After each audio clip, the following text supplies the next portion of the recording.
तीर्थास्पदं शिवविरञ्चिनुतं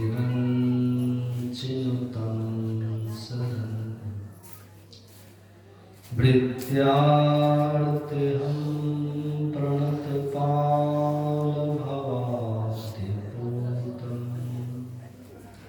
वन्दे महापुरुषते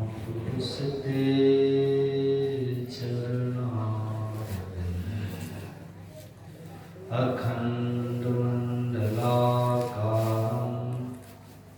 व्याप्तं येन चराचरं तत्पदं दर्शितं येन तस्मै श्री गुरुवे नमः। तस्मै श्री गुरुवे नमः। तस्मै श्री गुरुवे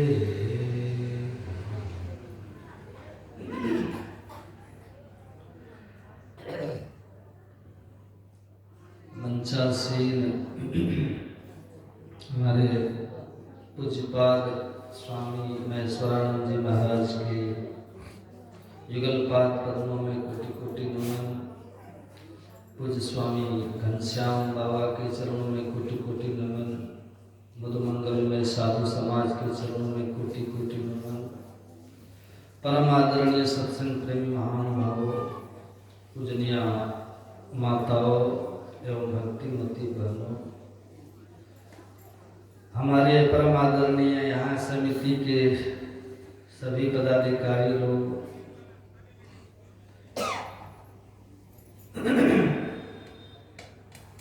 अभी हम लोगों ने पाठ के क्रम में मनुस्मृति सुन रहे थे और आपको मालूम ही है कि यह संत मत का नियम है। हमारे गुरु महाराज जी ने यह नियम बनाया है कि संत मत के सत्संग में सदग्रंथों का पाठ होता है। उसी पाठ के आधार पर सुनने और सुनाने का विषय बनता है।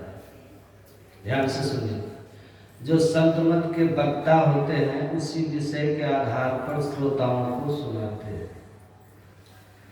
हम लोगों ने मनुस्मृति सुना, फिर संत कबीर साहब की वाणी को सुने और अंतिम में परमाराध्य संत सद्गुरु महाराज की वाणी को भी सुने। यदि आप लोग गौर से सुने होंगे, ध्यान से सुने होंगे, एकाग्र चित्त होकर के सुने होंगे, तो मालूम हो गया होगा कि आज का विषय क्या है। हमने तो ध्यान से सुना, तो आज का जो विषय है वह विधि निषेध का ज्ञान है। कौन सा कर्म करना चाहिए मनुष्य को और कौन सा कर्म मनुष्य को नहीं करना चाहिए। हम आप मनुष्य कहलाते क्यों हैं? मानव कहलाते हैं क्यों? इसलिए कहलाते हैं मानव क्योंकि हम सब मनु के वंशज हैं। सुना देते ना कुछ बाबा। इस सृष्टि में दो तरह की सृष्टि है। एक को कहते हैं मानसी सृष्टि और दूसरे को कहते हैं मैथुनी सृष्टि। मानसी सृष्टि पहले के समय में होती थी, ब्रह्मा जी करते थे। लेकिन फिर बाद में जब ब्रह्मा जी ने मनु जी का सृजन किया, मनु शत्रुपा को बनाया, तभी से मैथुनी सृष्टि प्रारंभ हुई।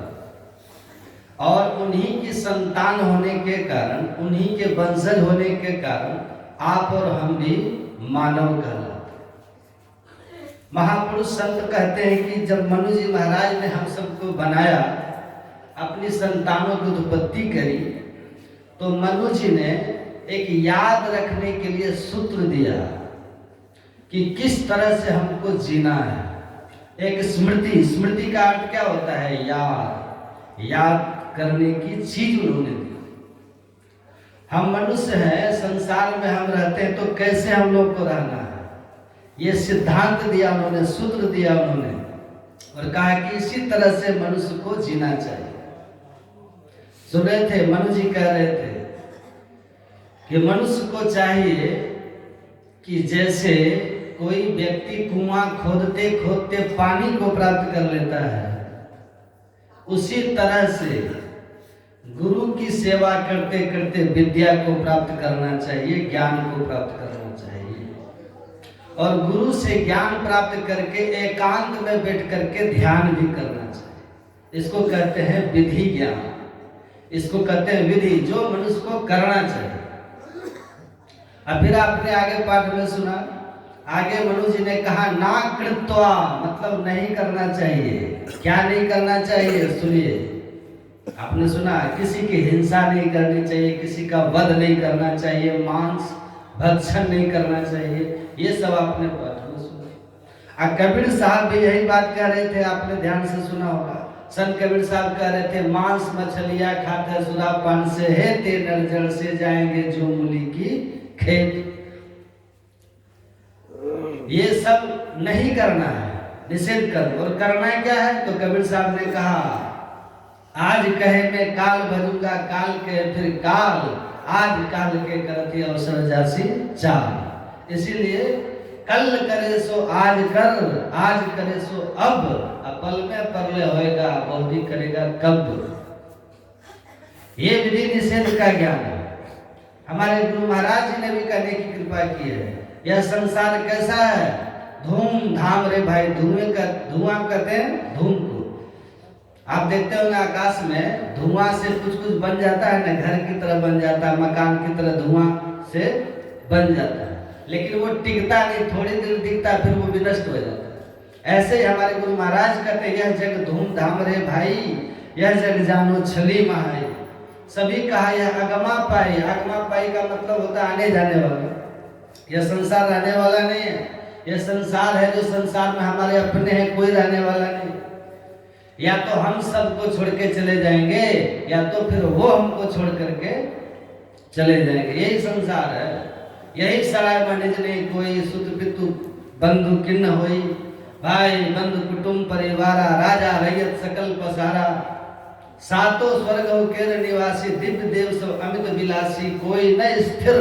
साफ कह रहे हैं गुरु महाराज, इस संसार में स्थिर रहने वाला कोई भी नहीं है, कोई न स्थिर, सब ही बटू है, कोई स्थिर रहने वाला नहीं। तो फिर स्थिर कौन है? गुरु महाराज कहते हैं सत्य शांति के स्थिर वही, एकमात्र परमात्मा स्थिर। उसी परमात्मा का भजन करने के लिए कह रहे हैं, यही विधि ज्ञान है। विधि और निषेध दोनों ज्ञान दिया है। अब आप कहेंगे बाबा ये विधि निषेध का ज्ञान ये क्या है? ये क्या है क्या? तो आप लोग ध्यान से सुनिए। रामायण में गोस्वामी श्री तुलसीदास जी महाराज लिखे हैं रामचरितमानस में, ये विधि निषेध क्या है सुने होंगे। वही लिखते हैं, विधि निषेध मय कलिमल हरणी। वीडियो गड़बड़ा गया, कर्म कथा रवि नंदनी बरणी। यह विधि निषेध का जो ज्ञान है, ये कर्म कथा जो है, कर्तव्य अकर्तव्य कथा जो है, ये क्या है? तुलसीदास जी कहते हैं रवि नंदनी। रवि नंदनी का मतलब होता है सूर्य की पुत्री। रवि नंदनी का मतलब होता है सूर्य की पुत्री। और सूर्य की पुत्री कौन है? यमुना। यमुना है सूर्य की पुत्री। और सूर्य का पुत्र कौन है? बोलिए। यमुना तो सूर्य की पुत्री है, और सूर्य का पुत्र कौन है? हाँ, उन्हीं के पुत्र का नाम है यम। पुत्री है यमुना और पुत्र का नाम है यम। हम आप कैसे हैं अभी? किसके फंदे में पड़े हुए हैं? यम के फंदे में पड़े हैं। कबीर साहब लिखते हैं, उनकी वाणी में है, एक तो अंधेरी कोठरी तामे दिया न बाती हो, अब बहिया पकड़ यम। वही यम, बहिया पकड़ यम ले चले कोई संग ना साथी हो। यही यम। महर्षि संत परम जी महाराज कहते थे, जब तक तम है तब तक यम है। और तम कहाँ है? तम कहाँ है? आंख बंद करके देखिए, सबके भीतर में तम है। तम मतलब अंधकार। जब तक ये अंधकार है तब तक हम यम के फंदे में हैं। अंधकार क्या है? ये यम का प्रतीक है। हम यम के देश में आ चुके हैं, परदेश में आ चुके हैं, इसलिए यहाँ दुख होता है। यम के देश में किसी को सुख नहीं होता। हमारे गुरु महाराज कहते हैं, इसलिए आप सुने पाठ में, जनी लिपटोरे प्यारे जग परदेसवा, सुख कछुए हवा नाही, यह परदेसवा काल को घसवा, जोरे आवे दुख पाए। ये परदेश है। परदेश का अर्थ होता है दूसरे का देश। दूसरे किसका देश? तो यम का देश है। हम यम की नगरी में आ चुके हैं। अब यदि यम से बचना हो तो क्या कीजिएगा? यम है भाई, अब बहन कौन है? बहन है यमुना। अगर यम से बचना है तो यमुना के पास जाना पड़ेगा। भागवत में लिखा है, भागवत में बहन को दया की मूर्ति कहा गया है। भाई भले क्रूर हो सकता है, लेकिन बहन क्रूर नहीं हो सकती। और आप इतिहास जानते होंगे, हमारे गुरु महाराज जी का पालन पोषण किसने किया था? बहन झूलन दाई ने किया था। गुरु नानक देव जी का पालन पोषण किसने किया है? उनकी बहन नानकी ने की है। जब ज्ञानेश्वर जी महाराज को सबों ने त्याग कर दिया, अंतिम में जो साथ निभाने वाली थी उनकी बहन मुक्ताबाई। ये बहन को ग्रंथों में, भागवत में खास करके दया की मूर्ति कहा गया है। अगर भाई के प्रकोप से बचना हो ना तो बहन को पकड़ लीजिए। अब भाई कौन है? यम। अगर यम के प्रकोप से बचना है, यम की मार से बचना हो, उनकी बहन को पकड़िए। बहन कौन है? यमुना। यमुना का मतलब यमुना नदी में जाके डुबकी मारिए। यमुना का मतलब क्या है? वही विधि निषेधमय कलिमल हरणी, कर्म कथा रविनंदनी बलती। ये जो विधि निषेध का ज्ञान है, ये कर्म कथा जो है, इसको जो ठीक से पकड़ लिया, हमें क्या करना है क्या नहीं करना है, इसको जो ठीक से पकड़ लिया है, वही यम से बच पाएंगे। लोग दीक्षा देते हैं, मत चलाते हैं, संप्रदाय चलाते हैं, क्या क्या कहते हैं, सब कुछ खाओ पियो जो मन सो करो। ये सब यम का, काल का कलेवा बने। अगर यम से बचना है तो यमुना को पकड़ना होगा। यमुना विधि निषेध का ज्ञान हमारे गुरु महाराज ने क्लियर कहा। रोज पाठ करते हैं, रोज हम लोग पाठ करते हैं। क्या करते हैं? 5 है विधि कर्म, अब 5 है निषेध कर्म। 5 है करने योग्य कर्म और 5 है नहीं करने योग्य कर्म। वो यमुना है भाई। यम से बचना है तो उसी को पकड़ना पड़ेगा। क्या है 5 विधि कर्म? हमारे गुरु महाराज कह रहे हैं, एक ईश्वर पर अचल विश्वास, ये देखिए विधि कर्म। एक ईश्वर पर अचल विश्वास, पूर्ण भरोसा तथा अपने अंतर में ही उनकी प्राप्ति होगी, इसका दृढ़ निश्चय रखना। सत्संग और सदगुरु की निष्कपट सेवा, ये 5 है। ये 5 काम जो सब दिन करते रहेंगे, वही यम के फंदा में कभी नहीं पड़ेंगे। अब 5 निषेध कर्म क्या है? 5 पापों का त्याग, झूठ, चोरी, नशा, हिंसा, व्यभिचार, इन 5 पापों का जो त्याग कर दे, इन 5 पापों का त्याग करके रहे और ये 5 काम को करे, यही यमुना है। इतना काम जो करेंगे तो उनको यम कुछ भी नहीं बिगाड़ेगा, वो यम से बच सकता है। और इसी 5 में जो हमारे गुरु महाराज कह रहे हैं, ईश्वर पर अचल विश्वास, पूर्ण भरोसा तथा अपने अंतर में उनकी प्राप्ति का दृढ़ निश्चय रखना, सदगुरु की निष्कपट सेवा, सत्संग और ध्यानाभ्यास। ये ध्यानाभ्यास और सत्संग, ध्यानाभ्यास से क्या होता है? ध्यान जो हम करेंगे तो ध्यान से होगा क्या? आंख बंद करने पर जो घोर अंधकार दिखता है, ये अंधकार ही जम की नगरी है। इसी को पाप का पहाड़ भी कहा गया। जहाँ पाप वहीं जम। ये पाप कटेगा कैसे?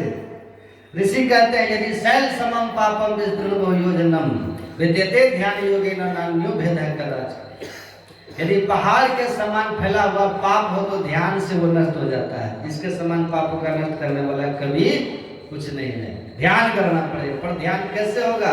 तो सदगुरु से दीक्षा लेंगे तब ना होगा। तो ध्यान करना पड़ेगा। इसलिए मनुष्य के रूप में मनुष्य बन करके रहना, मनुष्य का गुण धारण करना, ये बहुत बड़ी बात है। पशु की तरह हम लोग हो चुके हैं। इसलिए मनु जी कहते हैं मनुर्भव। एक बार गिद्ध गया भगवान ब्रह्मा जी के पास। कहाँ गया? ब्रह्मा जी के पास। ब्रह्मा जी से गिद्ध कहता है कि आपने मुझे बनाया लेकिन सबसे निकृष्ट बनाया। गिद्ध मैं उड़ता तो बहुत ऊपर हूं, लेकिन मेरी नजर हमेशा लाश पर रहती है, और वही मेरा जीवन है, वही मैं खाता पीता हूं। आपने सृष्टि तो करी प्रभु, लेकिन मुझे बड़ा निकृष्ट आपने बनाया, इससे मैं बड़ा दुखी हूं। ब्रह्मा जी कहते दुखी मत रहो गिद्धराज, प्रसन्न हो जाओ। बोले क्यों? कहा तुमसे भी निकृष्ट है। कहा हमसे निकृष्ट कौन है? बोले है ना। कौन है? तो देखना है। बोले जी तो चलो। ब्रह्मा जी गिद्ध को साथ में लेते हैं और जाते हैं एक नदी के किनारे। नदी के किनारे एक ऐसा पेड़ था जिसकी जड़ थी ऊपर तट पर, ऐसे झुका हुआ पानी की तरफ जड़। उसको कहते हैं द्रुमदरिया। नदी के किनारे कछार का पेड़। तो वहां जाता है। ब्रह्मा जी कहते हैं ठीक है, इस पेड़ के ऊपर तुम बैठो। गिद्ध को कहा, गिद्ध से कहता है ब्रह्मा जी। तो गिद्ध बैठता है पेड़ के ऊपर। और थोड़ी देर के बाद उसको टट्टी लगी। क्या लगी? लेट्रिन लगा। लेट्रिन लगा तो ऊपर से बिट करता है गिद्ध। अब जैसे बिट किया तो नीचे मछली लपक लिया। किसको? गिद्ध जैसे बिट किया ना ऊपर से, गिद्ध के बिट को मछली ने लपक के खा लिया। अब ब्रह्मा जी कहते देखते जाओ, तुम्हारा तुमने बिट किया, किसने खाया? कहा मछली ने खा लिया। तो तुम बड़ा की मछली बड़ी? तुम्हारी बिट को मछली ने खा लिया तो तुम बड़ा की मछली बड़ी? तो गिद्ध कहता है कि इस दृष्टि से तो वो निकृष्ट हो गया, मैं बड़ा हो गया, मेरी विष्ठा को उसने खा लिया। कहा भी और देखो, वही एक मछुआ आता है और उस मछली को पकड़ता है। बड़ी मछली पकड़ा और ले गया मार्केट। ब्रह्मा जी कहते हैं रूप बदलो और चलो मेरे साथ देखने। आगे आगे ब्रह्मा जी और भेष बदल करके, अब पीछे पीछे वो गिद्धराज गिद्ध जा रहा है। देखता वो मछुआ जाता है मार्केट में, और उसके पेट में है गिद्ध का पैखाना। और गिद्ध का पैखाना किस चीज का बनता है? हलवा पूरी का। गिद्ध के पेट में जो पैखाना है वो लाश का होता है, मुर्दा, सरा गला पचा मुर्दा, वो गिद्ध खाता, उसी का ना विष्ठा बना। और वो है मछली के पेट में। आ गया मार्केट में तो बगल में देखा 5 मंजिल का बिल्डिंग है। उस बिल्डिंग से बड़े स्टैंडर्ड के 2-3 महिला और पुरुष निकला, बड़े सजे सवरे एकदम निकलता है। देखो तो ऐसे लगता है जैसे बड़े कोई ऑफिसर हो, मिनिस्टर हो, ऐसा निकलता है। हाथ में बैग है, पर्स है, निकला, और अपने से छोटे को कुछ महत्व नहीं देता। धन के नशे में रहते हो, चूरा गरीबों की दुनिया से रहते हो दूर। निकला और उसी मछुआ के पास जाता है। अब 5 मंजिला मकान में रहता है, करोड़ों की संपत्ति है, और देखो तो देवी देवता जैसे देखने में लगता है। क्या नाक है, क्या आंख है, क्या कान है, क्या ड्रेस पहन रखी है, रखा है, जैसे धरती पर स्वर्ग का देवी देवता उतर आया। अब वो सीधे उसी मछुआ के पास जाता है, कहता है कितना कैसे किलो है? का इतना, तो दे दो। ब्रह्मा जी कहते हैं देखते जाओ। अब वो मछली को लिया, अब बगल में किराना का दुकान गरम मसाला खरीदता है। मछली बिना गरम मसाला के बनेगा क्या? बोलिए ना। हाँ? गरम मसाला लिया और तब जाकर के बनाना शुरू किया। अब बनाना शुरू किया तो मछली को धो धा के काट के भीतर सब होगा उसका, वो तो रच पच गया है ना। ब्रह्मा जी कहते हैं देखते जाओ। अब दिया लोहिया में छन छना छन छन, लोहिया में छाना उसको, और सब देखने में देवी देवता जैसा है। क्या गोरा गोरा शरीर है मनुष्य का, देखो तो देखते देखते का मन करता है, ऐसा दिव्य शरीर रहता है। अब मनुष्य के रूप में है, देवी देवता की तरह देखने में है। ब्रह्मा जी कहते हैं, आप देख रहे हो ना, देखने में कैसा लग रहा है? कहा ये तो मनुष्य है महाराज। कहा अच्छा भगवान ने क्या कहा रामायण में? भगवान कहते हैं सब मम प्रिय सब मम उपजाए, और सबसे अधिक मनुज मोहि भाई।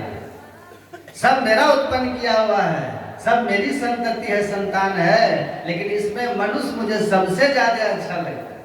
मनुष्य मेरा सबसे अधिक प्यारा है, दुलारा है, भगवान कहते। लेकिन मनुष्य रहेंगे तब तो, मनुष्य ऐसे नहीं कह रहे मनुर्भव, रहेंगे मनुष्य तब तो। ब्रह्मा जी कहते हैं कि देखो ये कितना अच्छा देखने में लग रहा है, देवी देवता जैसा। अब वो सब मछली रांधा, अब बैठ के सब वो मछली खा रहा है। अब ब्रह्मा जी कहते हैं एक बात बताओ गिद्धराज, तुमने बीट किया, तुम्हारे विष्ठा को मछली ने खाया, तो तुम बड़ा की मछली बड़ी, तुम छोटा की मछली छोटी। कहा मैं बड़ा मछली छोटी। तो तुम्हारे विष्ठा को मछली ने खाया तो मछली छोटी हो गई, और उस मछली को जो खाया वो छोटा क्यों बड़ा? इस दृष्टि से वो छोटा हो गया ना। तो कहा तुम बड़ा कि मनुष्य बड़ा। अब गिद्ध क्या कहेगा बोलिए? हमारे लिए गिद्ध को बोलने में भी शर्म आती है। गिद्ध समझिए, भगवान कहते हैं यहाँ बड़े भाग मानुष तन पावा। देखिए भगवान ने बहुत पत्ते की बात कही है। भगवान ने ये नहीं कहा बड़े भाग मानुष बन जाओ, ऐसा भगवान ने नहीं कहा। भगवान कहते हैं बड़े भाग मानुष तन पावा, तन मिला है केवल। अब मनुष्य बनने के लिए मनु जी कह रहे हैं मनुर्भव, अब मनुष्य बनिए। भोजन करेंगे कुत्ता का तो तन कैसा हो जाएगा? यह कुकर को खान है, सुने थे, मानुष देह क्यों खाए? अब मुख में आमिख मिलता नरक पड़े सो जाए, ये स्थिति हो गई। इसलिए ये सब तो भक्षण करना ही नहीं चाहिए मनुष्य। लेकिन अपने देश में ऐसे ऐसे लोग हो गए, ऐसी ऐसी संस्था चल गई है। एक है वाम मार्ग, वाम मार्गी लोग, जानते हैं? वाम मार्गीय में मांस, मदिरा, मैथुन, मछली ये सब खूब चलता है, वो खाता है वो, और उसके जो अनुयायी लोग हैं वही खाते रहते हैं। और अभी एक नया मत चला है शिव चर्चा, है ना, जानते हैं कि? वो कहते हैं खूब खाओ, खूब खाओ मांस मछली, जो जो खाने का मन करे खूब खाओ, अब भोरे 3 बार जग करके जगा दो, जागो जागो जागो महादेव 3 बार। अब बैठ के शिव चर्चा करो, नमः शिवाय का जप करो, दुआ मांगो, और जो मन करे सो खाओ, बस बेड़ा पार हो जाए। तो ये वो कभी कहीं मनुर्भव होगा? वो कभी मनुष्य बन सकता है क्या? सुन रहे थे मनु जी कितनी सुंदर बात कह रहे थे। यथा खनन खनित्रेण नरो वर्यधि गच्छति तथा गुरुगताम विद्या शुश्रूषुरधि गच्छति। मनु जी कह रहे हैं यथा खनन खनित्रेण, आप कुआं खोदते तो क्या करते हैं? जो असली कुशल कुआं खोदने वाले होते हैं, जो कुशल नहीं है ना, तो थोड़ी देर यहाँ खोदेगा और फिर थोड़ी देर वहां खोदेगा, तो उसको कभी पानी मिलेगा क्या? जो कुशल नहीं है खोदने वाला, वो कभी यहाँ खोदेगा कभी वहां खोदेगा, उसको पानी कभी नहीं मिलेगा। लेकिन जो कुशल खोदैया होता है, खोदने वाला होता है, वो एक ही जगह लग जाता है और खोदता है, उसको पानी मिल जाता है कि नहीं? तो जैसे एक ही जगह खोदने से पानी मिल जाता है, इसी तरह से मनु जी कहते हैं देखिए अब धरती में पानी है तब ना मिल गया, धरती में पानी है, हमने धरती को खोदा तो पानी मिल गया। ऐसे ही मनु जी कहते हैं तथा गुरु गताम विद्या, गुरु गताम विद्या, गुरु में जो विद्या है, गुरु में जो ज्ञान है, उस ज्ञान को शिष्य पा लेता है। कैसे पा लेता है? शुश्रूषुरधि गच्छति, सेवा शुश्रूषा करके पा लेता है। अब गुरु में जो ज्ञान है, गुरु में जो विद्या, वही न पाइएगा। इसीलिए आप देखिएगा, एक महापुरुष कहते हैं, बिना गुरु का अगर एक जीवन बीत जाए तो उतना खतरा नहीं है, और यदि नकली गुरु के पास चले गए तो बहुत खतरा है। क्योंकि अगर नकली गुरु के पास गए तो नकली गुरु के भीतर में जो नकल पना है ना, नकली चीज है, वो नकली चीज आपको मिल जाएगी। ऐसी को कबीर साहब कहते हैं, उनकी वाणी में है, कबीर साहब कहते हैं, जल परिमाणे माछरी अकुल परिमाणे शुद्धि बुद्धि, अजाको जैसा गुरु मिला ताकि तैसी बुद्धि। हमारी बुद्धि कैसी होगी? जैसे हमारे गुरु होंगे, क्योंकि उनके भीतर जो गुण है वो हमको मिलेगा, उनके भीतर जो ज्ञान है वो हमको मिलेगा। इसलिए अपने यहाँ क्या कहावत है, पानी पियो छान गुरु करो जान, नहीं उल्टा कीजिए, पानी पियो जान और गुरु करो छान, छानिए चारों तरफ। देखिए इनमें गुरुता है कि नहीं है। गुरु नाम है ज्ञान का। वो लोग शिव चर्चा वाले हैं ना, वो कहते हैं कि हमारे गुरु कौन है? शिव, हमारे शिव ही गुरु। बहुत अच्छी बात है, अगर शिव गुरु बन जाए इससे बड़ा सौभाग्य क्या हो सकता है। लेकिन गुरु हमारे शिव कब है? जब शिव के ज्ञान को हम धारण करेंगे तब न है। गुरु नाम है ज्ञान का, शिष्य सीख ले सोए, अज्ञान बढ़ जात जाने बिना गुरु और शिष्य न कोई। हम कहते हैं हमारे गुरु हैं गुरु महाराज, सर गुरु महर्षि नहीं परम जी महाराज, और इनका ज्ञान है ये नहीं है, तो ये हुआ? ये नहीं हुआ। हम कहते हैं हमारे गुरु हैं भगवान शिव, और शिव का ज्ञान आपके पास है ही नहीं, तो हुआ? शिव हमारे गुरु तब हैं जब उनके ज्ञान को हृदयंगम करेंगे, उनके ज्ञान को धारण करेंगे। लेकिन यहाँ बात क्या होती है, हमारे भगवान शिव को आगे कर दिया है, भगवान शिव को मोहरा बना दिया है, अब पीछे से गुरु कोई और बना बैठा है। यही खतरनाक हो गया। अब पीछे से जो गुरु बन के बैठा है, आगे तो भगवान शिव को कर दिया, बस फोटो लगा दिया, आगे भगवान शंकर का फोटो लगा दिया। अब भगवान शंकर का न कोई ज्ञान है, न वहाँ शिव पुराण है, न वहाँ शिव संहिता है, न वहाँ ज्ञान संकलिनी तंत्र है, न योग सिखोपनिषद है, कुछ है ही नहीं। अब फोटो केवल लगा दिया भगवान शिव का, और कहते हम शिव शिष्य हो गए। ज्ञान है इधर पीछे में जो बैठा है उसका ज्ञान है, जो कहता है सब कुछ खाओ पियो उसका ज्ञान रख रहे हैं। तो आप शिष्य किसके हुए? बोलिए, शिष्य किसके हुए? वही खाने पीने वाले का ना शिष्य होइएगा।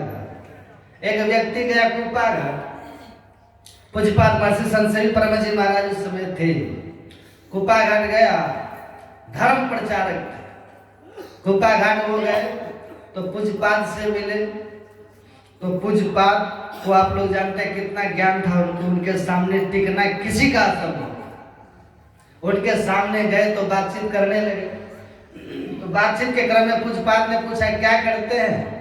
कहा हम भी आप ही की तरफ प्रचार करते हैं। कहा बहुत अच्छी बात है, मेरी तरह करते हैं, बहुत अच्छी बात है। फिर पूज्यपाद ने कहा आप क्या प्रचार करते हैं? कहा हम लोग कहते हैं कि सब कुछ खाओ पियो भगवान का नाम। तो पूज्यपाद महर्षि संत जी महाराज ने कहा सब कुछ खाओ पियो, ये मांस मछली खाना धर्म है? कहा धर्म तो नहीं है, लेकिन खाते पीते अपने आप छूट जाता है। तो पूज्यपाद ने कहा आपका छूटा क्या?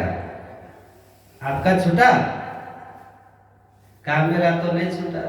कहा आप गुरु महाराज हैं, आप गुरु हैं, और जब गुरु का ही नहीं छूटा तो शिष्य का कैसे छूट जाएगा? देखिए मनु जी कितनी बड़ी बात कह रहे हैं, तथा गुरु गताम, ये शब्द बड़ा अद्भुत है। गुरु गताम विद्या, गुरु के भीतर जो विद्या है वही विद्या शिष्य को मिलेगी। पूज्यपाद ने कहा कि आप गुरु बनते हैं और आपको वर्षों पिता का कब से प्रचार कर रहे हैं? आपका 25 साल से कर रहे हैं, 25 साल से प्रचार कर रहे हैं, लेकिन आपका अभी तक मीट मांस नहीं छूटा। और आप कहते हैं कि धीरे धीरे सबका छूट जाए, तो आपके शिष्य का कैसे छूटेगा? ये खाना धर्म है क्या? लिखा है अहिंसा परमो धर्म। क्या लिखा है? अहिंसा परमो धर्म, मतलब परम धर्म है अहिंसा। तो परम अधर्म क्या हो जाएगा? हिंसा। इसका उल्टा कर दीजिए, हिंसा हो जाएगा। तो जो परम अधर्म है वो आप कर रहे हैं और कहते हैं हम धर्म का प्रचार करते हैं। ये कैसा धर्म का प्रचार करते हैं? तो ये लोग करते हैं। और एक चल रहा है अभी, जाके देखिए गांव सब में, देखिए दुर्गा जी का मंदिर बनाते हैं, दुर्गा माता दुर्गा का मंदिर बनाते हैं, भव्य भव्य मंदिर बनता है, और उसमें बलि देते हैं कि नहीं? लोग क्या कहता है, हम किसी से पूछते हैं कि बताइए आप मांस मछली खाते हैं क्या? कहा बाबा मांस मछली तो नहीं खाते लेकिन प्रसाद खा लेते हैं कभी कभी। देखिए धर्म के आड़ में अधर्म कैसे करता है। कहा मांस मछली नहीं खाते हैं लेकिन प्रसाद खाते हैं। तो प्रसाद कैसे खाते हैं? तो कहा बाबा जो दुर्गा पूजा जब समय होता है ना, तो जाते हैं दुर्गा माता के मंदिर में और वहां पर पहले माँ को चढ़ाते हैं। अब माँ को चढ़ाने के बाद जब माँ उसको स्वीकार कर लेती है तो वो प्रसाद हो गया ना, फिर उसको हम लोग खा लेते हैं, तो वो प्रसाद ग्रहण करना होगा, मांस मछली थोड़े होगा। वाह क्या ज्ञान है। देखिए अच्छा, स्वीकार कैसी करती है माँ? स्वीकार देखिए गांव में कैसे ढोंग होता है, समझ नहीं समझिएगा। धर्म के आना धर्म किस तरह से होता है। अब उस तरह के समझाने वाले लोग भी आते हैं बाहर से कि नहीं ये माँ का प्रसाद है, इसको पा सकते हैं, कोई बात नहीं। तो ये प्रसाद कैसे हो गया समझिएगा बात। कहा कि बाबा आप नहीं जानते हैं। कहा कि पहले माँ को चढ़ाते हैं, माँ स्वीकार करती है। स्वीकार करती है, बोलता हाँ, तो आपको माँ ने कहा कि मैंने स्वीकार किया? कहा इशारा हो जाता है बाबा। कैसे इशारा होता है? कहा कि बाबा जिस बकरा को चढ़ाना होता है ना, उस बकरा को पहले कुआं पर ले जाते हैं, चाहे किसी नलकूप पर या फिर किसी तालाब में, वहां ले जाते हैं और वहां पर बकरा को नहला देते हैं। सुनिएगा ध्यान से, बकरा को नहला देते हैं और नहला धुला करके उस बकरा को फिर ले जाते हैं माँ के सामने। इसको बोलते हैं, क्या बोलते हैं? फुलाइश। हाँ फुलाइश। उसको फिर नहला धुला देते हैं और माँ के सामने ले जाते हैं। और माँ के सामने ले जा करके उसको खड़ा करते हैं और उसके माथा पर एक पान का पत्ता रखते हैं। अब पान के पत्ता पर थोड़ा सा अक्षत रखते हैं। अक्षत समझते हैं ना, अरवा चावल, वो रख देते हैं। और अक्षत के ऊपर थोड़ा सा दुर्वा दल, दुबरी घास, वो रखते हैं। उसके ऊपर एक सुपारी रख देते हैं और तब ऊपर से चुल्लू पानी भोग लगाते देते हैं। जैसे चुल्लू पानी दिए बस फुलैश हो जाता है, इशारा मिल जाता है माँ का। कैसे मिलता है? का बकरा ऐसे ऐसे झाड़ देता है तो ये इशारा हो गया, है ना। तो देखिए कैसा भोला मनुष्य है। बकरी के देह पर चाहे बिल्ली के देह पर, कुत्ता के देह पर पानी दीजिएगा तो वो देह झाड़ता है ना, स्वाभाविक है, झाड़ता है। और लोग कहते हैं कि माँ स्वीकार करती है, प्रसाद हो गया। उसका जान जरा, खस्सी के जान जा खाओ या को स्वादे नहीं। बोलिए। तब संत महात्मा कहते हैं वो माँ को स्वीकार हो गया, करे हाँ, तो मुंडा जो हिला दिया। अच्छा, तब पूछते हैं उससे, अगर आपको भूख लगी हो और आपको कोई पूछे कि भोजन कीजिएगा, आपको लगी हो भूख, तो मुंडी कैसे हिलाइएगा? मुंडा सो बताइए तो। ऐसे नहीं लाएंगे। अगर भूख लगी है, खाना है, तो मुंडा कैसे हिलाएंगे? ऐसे हिलाएंगे। और नहीं खाना है तब कैसे हिलाएंगे? हाँ। इसका मतलब क्या हुआ? नहीं। इसका मतलब हाँ। तो वो बकरा अपना मुंडा ऐसे हिलाता है कि ऐसे हिलाता है? ऐसे हिलाता है ना। कैसे हिलाता है वो? इसका मतलब क्या हुआ? नहीं। अब पंडित जी लोग क्या कहते हैं? हो गया। झूठ हुआ कि सच हुआ? दुर्गा माँ के सामने खड़े हैं, वहां पाप कर रहे हैं, सीधा बोलते हैं नहीं, हो गया। दुर्गा माँ कह रहे नहीं हुआ, मतलब ये हमको स्वीकार नहीं, वो तो जगदम्बा है। और जगदम्बा का अर्थ क्या होता है? जो जगत की अम्बा, जगदम्बा, जगदम जननी, वो सबकी माँ है। या देवी सर्वभूतेषु मातृरूपेण संस्थिता नमस्तस्यै नमस्तस्यै नमस्तस्यै नमो नमः। वो माँ है ना जो सबकी माँ है। क्या वो बकरी की माँ या मुर्गी की माँ नहीं है, वो मछली की माँ नहीं है, सबकी माँ है। लेकिन हम लोग देखिए कैसा बहाना बना बना करके मनुष्य, इसलिए कहते हैं मनुष्य राक्षस हो जाता है। मनुष्य ऐसे नहीं कहा मनुर्भव, ऐसे धर्म गुरु भी हो जाते हैं जो कहते हैं खाओ पियो, और मनुष्य अपने से बहाना भी ढूंढ लेते हैं कि ये प्रसाद पा रहे, ये हमारे भीतर ये पशु का गुण, पशुता का गुना करके मनुष्य से हम लोग पशु हो, पशु हम लोग हो चुके, राक्षस बन गए। राक्षस किसको कहते हैं? राम भगवान से पूछा किसी ने, प्रभु आप तो कहते हैं बड़े भाग मानुष तन पावा, तन तो सबका मानव का ही है, लेकिन कोई राक्षस कैसे हो जाता है? रावण का भी तो मानव का ही तन था, वो राक्षस कैसे हो गया? तो भगवान ने कहा कि गुण था राक्षस वाला। क्या गुण था? तो भगवान ने वर्णन किया, पढ़िए रामायण में। भगवान कहते हैं परद्रोही, परद्रोही, परदार रत, पर धन, पर अपवाद। ये चार गुण देखिए, परद्रोही, परद्रोही, परदार रत, पर धन, पर अपवाद। कितना गुण हुआ? चार। परद्रोही का मतलब दूसरे से लड़ाई झगड़ा करने वाला, बिना मतलब का टकराएगा किसी से। एक आदमी का हमसे जो टकराएगा वो चूर चूर हो जाएगा। बताइए कितना बड़ा लोहा है। मनुष्य तो बचाता है दूसरे को, वही कहता हमसे जो टकराएगा चूर चूर हो जाएगा। अब मनुष्य है कि क्या पत्थर है? आप परद्रोही, दूसरे से द्रोह करने वाला। लक्षण देखिए राम भगवान के, जो दूसरे से द्रोह करने वाला, खामखा बिना किसी मतलब के लड़ झगड़ करके टकरा गए किसी से। क्यों टकराते हैं?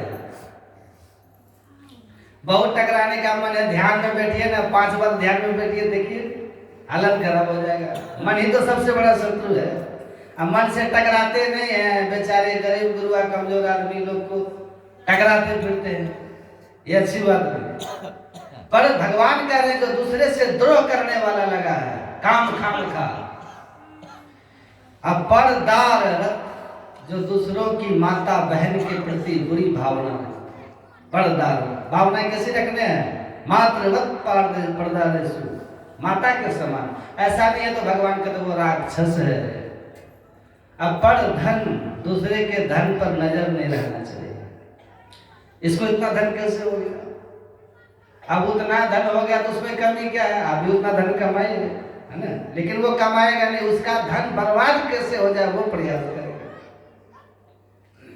ये राक्षस का है। यदि किसी ने मेहनत की है, परिश्रम किया है, उनके पास धन हुआ है, उनका अपना परिश्रम का फल है, आप जल क्यों रहे हैं? ऐसा भाव क्या है? कुटिल भाव है। ये जलनशील का भाव नहीं रहना चाहिए। अगर किसी ने मेहनत करी है और उनके अपना प्रारब्ध है, कोई दानी पुण्यात्मा होंगे, पिछले जन्म में धन हो गया उसको, और अगर आपको बहुत फिक्र है तो आप भी मेहनत कीजिए, आप भी परिश्रम कीजिए, आप भी दान पुण्य कीजिए। दान पुण्य करने में बुखार लगता है।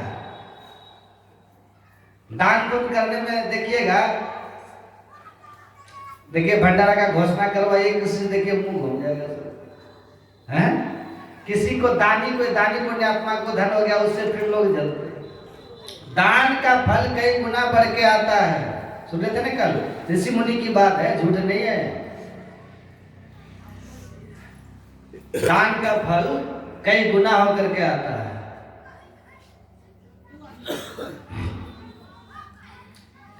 तो महापुरुष, ये ज्ञान बहुत गूढ़ ज्ञान है। महापुरुष समझाते हैं कि 3 सत्ता है। ध्यान से सुनिए, अब इसको ठीक से समझ लीजिए। 3 सत्ता, एक को कहते हैं प्रतिभाषिक सत्ता, एक को कहते हैं व्यवहारिक सत्ता, एक को कहते हैं पारमार्थिक सत्ता। राम ब्रह्म परमार्थ रूपा, अविगत अलख अनादि अनूपा, सकल विकार रहित गत भेदा, कही नित नेति पुकार ही वेदा। इसको आप लोग एकदम समझिए ध्यान से। कहते हैं देखिए, राम का जो परमार्थिक सत्ता है वो कैसा है?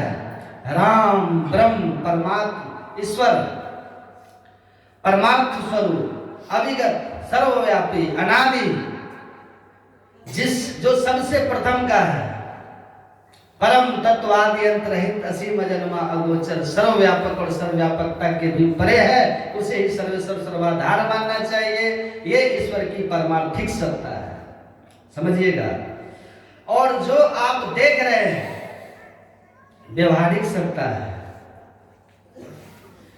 और एक तीसरी सत्ता है जिसको प्रतिभाषिक सत्ता कहते हैं। अंधेरे में रस्सी को देख करके आपको सांप का भ्रम होता है कि नहीं होता है? यही है प्रतिभाषिक सत्ता। रस्सी किसी काल में सांप नहीं है क्या? न था, न है, न रहेगा। केवल अंधेरा के कारण ये भ्रम उत्पन्न हो रहा है। मोह मूल अज्ञानता के कारण हो रहा है, जो अज्ञानता अंधकार से उत्पन्न हुआ। आप रेगिस्तान में देखिए जाए, मृगवाड़ी जिसको कहते हैं, दोपहर में जब प्रचंड गर्मी होती है, मैंने जैसलमेर में देखा, लगता था बिल्कुल बिल्कुल लहरें उठ रही हैं बालू के ऊपर से। लेकिन उस उठने वाली लहर जिसको आप देख रहे हैं, जैसे ही दोपहर समाप्त होता है, बालू का एक कण भी भीगा हुआ नहीं होता है, क्योंकि वहां पानी था ही नहीं, बालू ही बालू है। वो भ्रम है हमारे दृष्टि का, विज्ञान का एक खेल है, माया का एक खेल है। आप सोए हुए हैं, प्रतिभाषिक सत्ता देखिए, समझिएगा। आप सोए हुए हैं, स्वप्न देख रहे हैं। सूरदास बहुत सुंदर कहते हैं कि सपने माही नारी को भ्रम भयो, बालक कहीं हेरायो, जागे लखियो जो का त्यों है, ना कहीं गयो ना आयो। आप स्वप्न देख रहे हैं कि हम बिछावन पर आप हैं, और स्वप्न क्या देख रहे हैं कि कुंभ में मेला में गए हैं, बालक खो गया, बच्चे खोने पर माँ बहुत बेचैन है। लेकिन जब जगती है तो बच्चा कहाँ है? साथ में है। लेकिन वो कितना दुख उठाई है स्वप्न में, स्वप्न देखते हुए। तो वो जो स्वप्न है कुछ घटा नहीं है, ऐसा कोई बालक नहीं खोया, कोई कुंभ में आप नहीं गए थे, कहीं आपके साथ कोई घटना नहीं हुई जिसके लिए आप दुखी होते। लेकिन जब तक आप स्वप्नावस्था में थे, सब कुछ सत प्रतीत हो रहा था, और जब जागे तब जो का त्यों है, तब आपका ये भ्रम टूटा। तो ये जो प्रतिभाषिक सत्ता है, ये प्रतिभाषिक सत्ता कैसे समाप्त होती है? व्यवहारिक सत्ता में जब आप आते हैं। स्वप्न क्या है? सुसुप्ति, जागृत। इसीलिए ये जो पाठ है ना, ये बहुत गूढ़ है। आप तीन सत्ताएं हैं और तीन अवस्थाएं भी हैं। तीन सत्ता, हम जिस व्यवहारिक सत्ता में हैं, इस व्यवहारिक सत्ता में रह करके जो हमसे व्यवहार होगा, सुख दुख, जो अच्छा बुरा आप कर्म करेंगे, वो व्यवहारिक रूप में आपको सुख दुख भोगना ही पड़ेगा, और आपको अनुभव होगा बिल्कुल। अभी आपको दुख और सुख हर्षित शोकित करता है कि नहीं? तो व्यवहारिक सत्ता में जब तक आप हैं, तब तक आपको व्यवहारिक सत्ता के किए हुए सुख दुख आपको सुखी दुखी करेंगे। इसीलिए व्यवहारिक सत्ता में भी कोई दुख अगर नहीं चाहते तो बुरा कर्म मत करो, लेकिन केवल शुभ अशुभ करते रहे तो ये जन्म मरण का चक्र चलते रहेगा, और आप परमार्थिक सत्य को नहीं जान पाएंगे। इसीलिए जो परमार्थिक सत्य है वो इन तीन अवस्थाओं, जागृत स्वप्न सुसुप्ति, तीन अवस्था तजहु भजहु भगवंत, मन क्रम वचन अगोचर व्यापक व्याप्त अनंत, इन तीन अवस्थाओं से ऊपर उठ करके उसको आप जानते हैं, उस परमार्थिक सत्ता को। इसीलिए कहा प्रपंच पस्मो अद्वैतम शिवम शांतम चतुर्थम स आत्मा स्विज्ञेय। आप न तो जागृत सत्य है, न स्वप्न सत्य है, और न ही सुसुप्ति सत्य है। ये तीनों परमार्थिक है। ये जो आप जगे हुए हैं ना, अभी कहा ये भी सोया हुआ है, वो निशा सब सो निहारा, देखिए सपन अनेक प्रकार। लक्ष्मण जी कहते हैं ये भी मोह की रात्रि में, अज्ञानता की रात्रि में हम लोग सोए हुए। जागिए जीव, जागु जागु जागु जीव, जो है जग जामिनी, और देह गेह नेह जागु जैसे घन दामिनी। तो असली बात यही है कि इस आप जहां हैं, इस सत्ता में आपको बिल्कुल अंधकार में रस्सी में सांप का भ्रम होना और दुखी होना ये होगा। जब आप वहां प्रकाश कर देंगे तो रस्सी अपने निज स्वरूप में दर्शन देगी और आपका दुख भय सब समाप्त हो जाएगा। यथा सुसुप्तम पुरुषम विश्वम पश्यति चात्मनि आत्मानंदे में कस्य मन्नते स्वप्न बुद्धितः।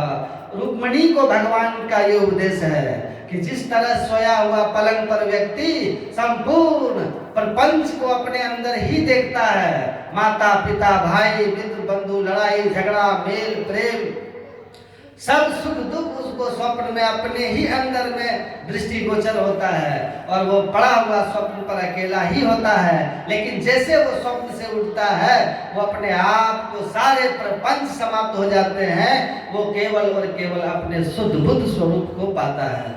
वैसे ही आप जहां पर हैं, ये व्यवहारिक सत्ता में अभी आप बैठे हुए हैं, ये भी एक स्वप्न ही है। और इस स्वप्न में यहाँ पर किए हुए कर्म आपको सुख दुख देंगे और आप सुखी दुखी होंगे। तो यहाँ भी आप दुख अगर नहीं चाहते हैं, इसलिए यहाँ भी आप शुभ कर्म को कीजिए। लेकिन ये शुभ कर्म आपको आपके स्वरूप के दर्शन नहीं करा सकते। और जब तक स्वरूप का ज्ञान नहीं होगा, कर्म की हुई स्वरूप ही चिन्ह, कर्मों के लेख से आप मुक्त नहीं हो सकते, कर्मों के बंधन से मुक्त नहीं हो सकते। इसलिए आप अपने स्वरूप को पहचानिए, जो शुद्ध स्वरूप है, कल्याण स्वरूप है, अद्वैत स्वरूप है, सर्व खलविदम ब्रह्म स्वरूप है, उसको जानिए। वो चतुर्थम चौथी अवस्था में जाकर के, वो भी चौथी अवस्था में गुरु महाराज कहते हैं कि चौथी अवस्था के प्रारंभ में नहीं, चौथी अवस्था की जिसको तुरीय अवस्था कहते हैं, उसके अंतिम भाग में, अंतिम भाग जो महाकारण के पार करने पर होता है, एक बिंदुता से लेकर के परमात्मा के मिलन तक की दूरी चौथी अवस्था है। वो अंतिम भाग में आपको अपने स्वरूप का ज्ञान होगा। तो चौथी अवस्था जो है उस व्यवहारिक